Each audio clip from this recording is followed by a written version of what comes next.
bit. Wendy C. Williams is my colleague in the Sacred Inclusion Network. She's also a leadership coach that has taken her mission as to transforming leadership in all areas of life, from being male dominated to being equally shared with women. She has a master's degree in counseling psychology, and she loves to bring out the best in people and coach them towards greater fulfillment, joy, and self-mastery. She's also a speaker, course creator, dancer, lover of bad dad jokes, which is good for tomorrow. And she's lived in several places, including most recently somewhere in Italy, I forget where. Welcome, Wendy Williams. The floor is yours. Thank you. And thank you, everyone, for making time in your life to be here in Sacred Connection. It's a beautiful thing. So I really appreciate your presence. And truly, Kamal, who introduced herself most recently, hit on the core message that I came to. So I've been spending a lot of time the last 2 or 3 years thinking about the world and society and how this world is run with our governments and huge corporations and organizations making decisions for wide swaths of the population on the planet. And I was seeing things, well, actually, I'll keep talking before I share my slides. I was seeing things from the paradigm of the way the world is run, the world of humans and our influence on nature, the way the world is run now, and the way it's been run for at least the last 10,000 years in most human societies, not all. And there's been waves where things were different, and there's pockets where things are different. But the primary form of leadership is from what I would call, or have been calling, the wounded male perspective. And as I was sitting, putting this together, I started documenting, what is a divine masculine, what are divine masculine attributes? And what are divine masculine virtues and values? And what are the divine feminine virtues and values? And what I saw is there is not a difference between them. As you jump in and explore divine expression versus ego expression, there really is not a difference. The difference is whether your values are based in the divine or whether they are based in the ego. So yes, we get to the punchline at the very beginning of the conversation. So, and what was fascinating to me is that I had spent years looking at and observing society from the paradigm of the wounded ego, which separates and isolates and categorizes and does all these things that are very different than the divine expression we see in nature that is unmolested by man, by human intervention, right? So let's jump into the presentation, and I'm going to talk for about 15-20 minutes, and then we're going to do an exercise where all of you get to participate and share your thoughts and feelings as well.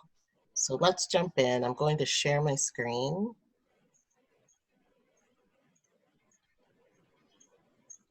And I will also say right now, while I'm sharing my screen, well, let me see if I can see everyone. I can't quite see everyone, but if I'm talking and you really have something burning in your heart that you would like to say, just raise your hand, and hopefully I'll be able to see your raised hand and I'm going to try to get it. Oh, I think I just got everyone. Okay. Yeah, so just raise your hand if you have a burning comment while I'm talking, and then you can share. All right, so and if I'm looking to the side, it's because I'm looking at another screen, so I'm not ignoring you all. The embodied divine virtues for an equitable future. The reason why I added equitable future is because of the place that we're in, the unique experiences we are having right now on the planet. Boy, it is like the book of Revelation coming true. We have global crisis after global crisis stacked on top of each other and being knocked down like dominoes. And we haven't seen the end of it, and we haven't seen the worst of it. It is an unprecedented time in human history. And from the perspective of one of my Indian friends who is Indian and spent 10 years at an ashram, she said there's a lot of talk in India about the events happening in 2020 being related to the beginning of the transition into the next yuga. And the yugas are, if you don't know, they're 400 plus year eras in humanity. There are four of them. We are in the fourth, the most damaging and evil era of human society, and we're about 100,000 years before the end of it. But 2020 apparently is the transition to rolling back to the first yuga, which is a golden age of enlightenment. To summarize, I'm not an expert on the Hindu religion, and I'm not Indian. So this is my Western interpretation of what I understand, which was a really hopeful perspective and way to view everything that's happening right now. All our old paradigms are being overturned. Our assumptions about how we live life are being shaken to their core. And as Angelo and I have discussed over the past 2 months over and over again, Gaia, Mother Earth, has put humanity into timeout. And we're sitting in a corner until we can figure out why she put us there and make some corrections. And we have seen very clearly that when humans are quiet and still, nature recovers. Holes in the ozone patched themselves up in a matter of weeks. It is shocking, shocking how quickly nature recovers herself without our destructive intervention. Yeah, there's been a lot that nature and source is teaching humanity right now with all of the sequence of events. So with that preamble, we have the opportunity in the great pause of the pandemic, in the wake of Civil Rights 2.0 global style, in the wake of our economies in the process of collapse and being remade, and in the wake of the way we are led, starting with police reform and hopefully with political reform, really all of those existing systems being shaken loose from their roots and pulled up and being remade. We're really at the very beginning stages of all of that. So let's jump in. I love this quote, and I heard it earlier, that character will always beat strategy. And I think it really speaks to the difference between, if you're going to see the journey from operating from ego to operating to divine values versus ego values, you can see it through this quote. Will we embody a way of being, our character, or focus on intellectualizing activities and doing, which is strategy? Are we going to be in our head, or are we going to create a solid core rooted in the heart, which is building character? Or are we going to consistently operate from our mind, which we see the results of doing that too much in the world already? So let's talk about what we'll do today. So the wounded masculine paradigm, which is truly just the male expression of ego, values based in ego. So ego-based values. The only reason I myself was referring to it as the wounded masculine in the past is because currently, and for the past 10,000 years, we've been led by men. Men are still the leaders in society at every level. We do not have equitable leadership in the world. And so even my own vision was clouded through that paradigm because I was born into it, like we all are.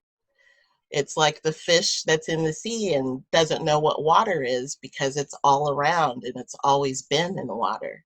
It's the same for humanity.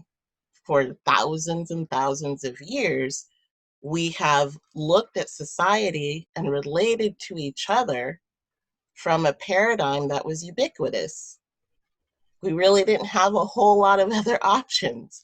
It definitely was not the experience that most humans had, other than the experience of the male model of leadership from the ego.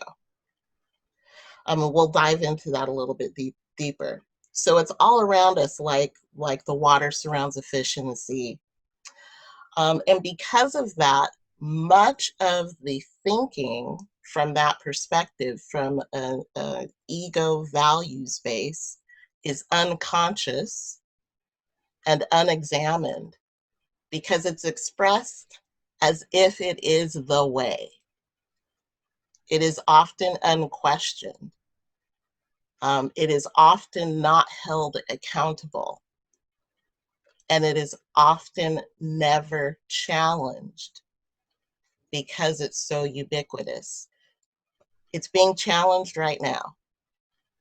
We're just seeing the very beginnings of this really, really being challenged. In the US, it started a couple years ago. We had the Time's Up and the Me Too movement, which is still going strong, but that really shook the foundations of power from a wounded male perspective to its core. And here we are right now in the pandemic and the racial inequities that we're dealing with in the United States and the global support for understanding the entire system of that perspective. So like I mentioned before, my original framework was feminine, masculine, wounded versus divine. And in the end, as I delve deep into it, that entire comparison was rooted in my own unconscious bias of the comparative perspective from the ego. And I realized that that perspective in itself was erroneous because of the pandemic, have had a lot of time to do self-examination and to question what I hadn't questioned before and do that personal exploration. So we're going to talk about in detail how humans look at society and other people, especially people that are different than us. We'll talk about where we ourselves embody ego-based perspectives. And I'll put that in very simple, straightforward terms so we can all have the opportunity today in this exploration to take a look at ourselves and where we default to the ego-based perspective. We will examine where in our lives we use the word should, primarily in our heads. We usually don't say it out loud, but how we think things should change, how we think another person should behave, what we or someone else should or shouldn't be doing. Those are all ego-based values rooted in a thought pattern that is disempowered. And we'll examine that very shortly. We'll also look at where we say inside of ourselves, I can't. I can't stand it when. I can't believe that this. I can't believe that they. Or, I can't do that. I can't go there. I can't look at it. I can't have this conversation. We'll examine all of those areas as well, where we, inside of ourselves, default to I can't instead of stepping into empowerment, creativity, humility, and compassion, which are universal divine values that everyone can embody regardless of gender. All right, so we're getting into the meat of it here. So I created a quick chart for a really easy conversation and comparison. And this is not a complete list. It's just enough to stimulate some really good conversation and some solid thinking about what it looks like to be ego value-based versus divine value-based, and how it's expressed in the world and how we relate to each other. So the ego values are really the way leadership has been running on the planet for the past 10,000 years or so in general. Again, there are pockets of societies that operate differently. There always have been, but the majority of the world and the history that we know is primarily operated from these ego-based values. And again, the reason why I was seeing them as wounded masculine is because the leaders have primarily been male. But these are ideas that really all humans have inside of us that we've absorbed through our cultures and our written and unwritten, our unspoken mores or common ways of relating to each other.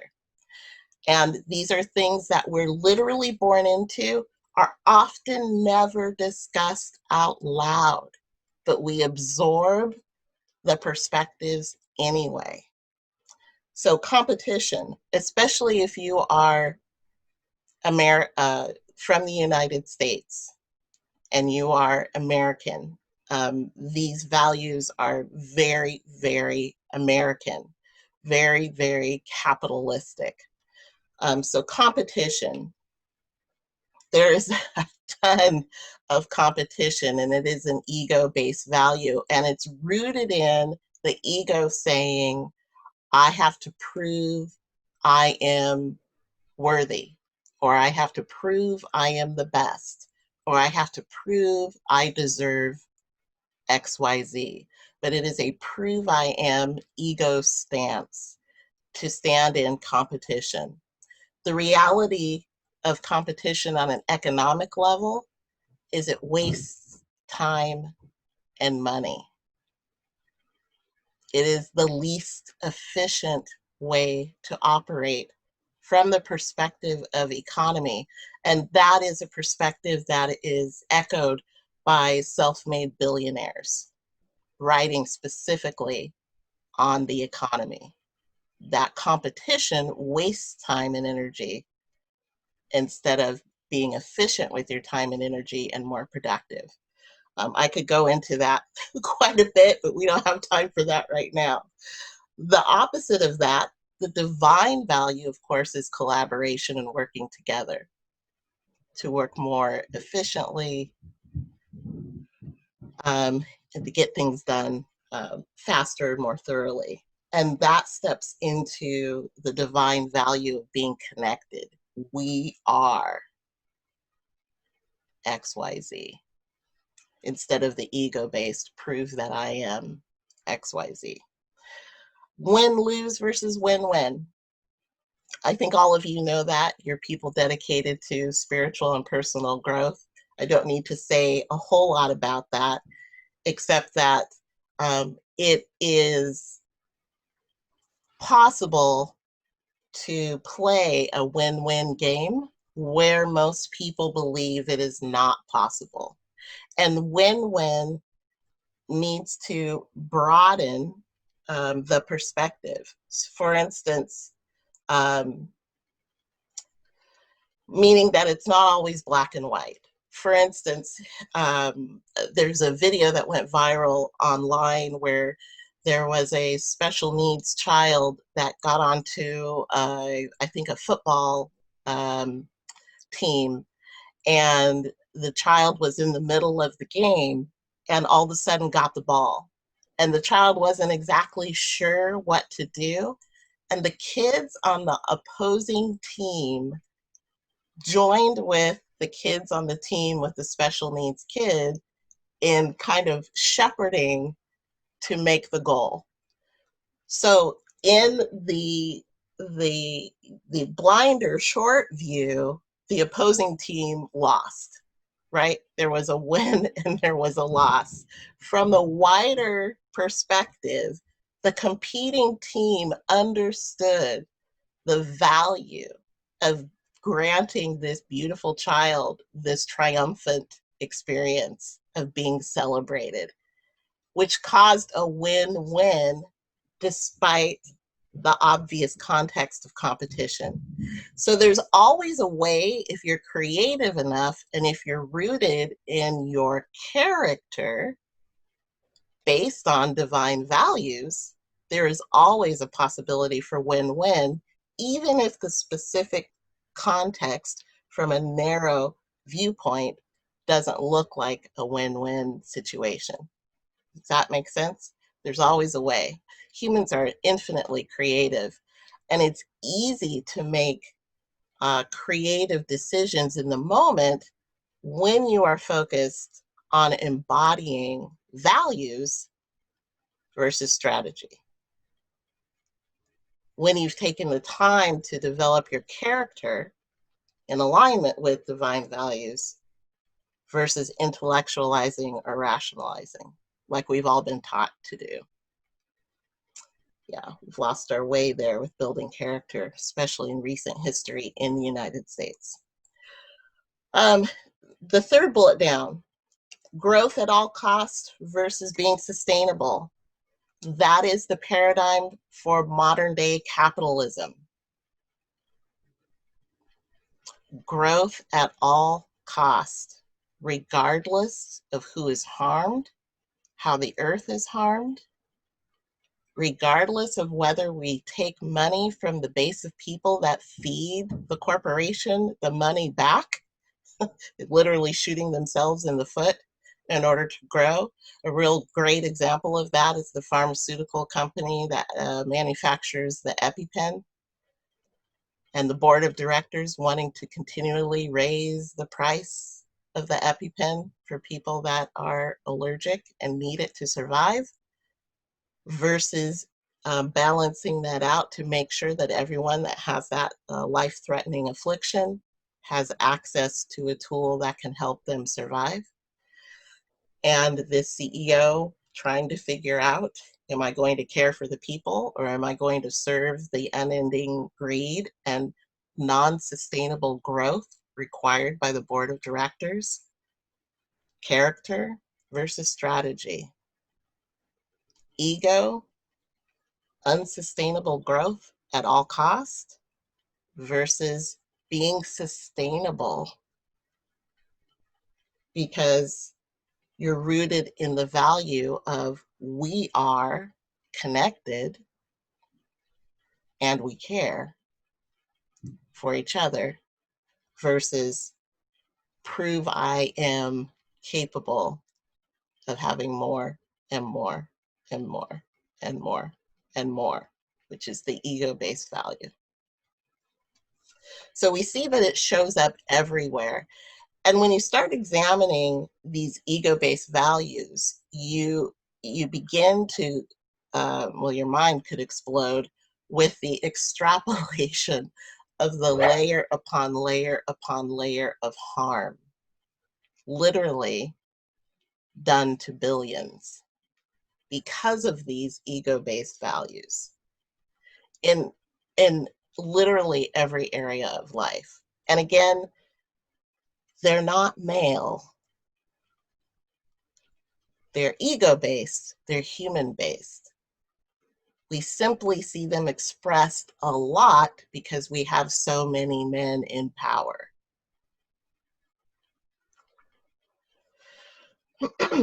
Number 4, intellectualizing things and rationalizing things instead of stepping into creative. That's kind of the left brain and the right brain. We need both. There's a time and a place for both. Leaning exclusively on one, being intellectual and rationalizing, leaves a human distant from what is in the heart. And what is in the heart is the seat of the soul. It is the place the divine comes in and expands from in the human experience.